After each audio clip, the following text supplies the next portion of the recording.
দর্শক, আমরা আজকে আসছি এই নাজিম ভাইয়ের দোকানে, যে নাজিম ভাই এত সুন্দর করে সিঙ্গারা বানায়। এবং শুধু সুন্দর করে নয়, ওনার সিঙ্গারাগুলো খুবই সুস্বাদু। সেই নাজিম ভাইয়ের কাছে থেকে শুনবো আজকে কিভাবে তিনি এই সিঙ্গারাগুলো বানান। এটা হচ্ছে নতুন বাজারে অবস্থিত, রাজবাড়ির নতুন বাজার। তো আমরা শুনবো ওনার কাছ থেকে কিভাবে এত সুন্দর সিঙ্গারা উনি বানিয়ে থাকেন। চলুন শুনে আসি।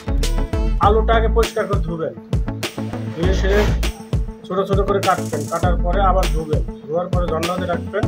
তারপরে কড়াইয়ের ভিতরে তেল দিবেন, মশলা দিয়ে আলু ছিঁড়ে দিয়ে তারপর চাপ দিয়ে অনেকক্ষণ ঢেকে রাখবেন। ঢেকে রাখার পরে আবার ঢাকনা উঠায় আবার করবেন, আবার নাড়বেন।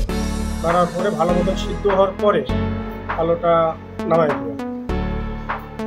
ঠান্ডা করে তেল হলো তার প্রতিটা যেরকম লবণ, মরিচ, হলুদ, মশলা এটা তাক মতন দিতে হবে। বেশি দিলে নষ্ট হয়ে যাবে, কম দিলে খারাপ লাগবে। তাক মতন দিতে হবে।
কখন থেকে রাখবো?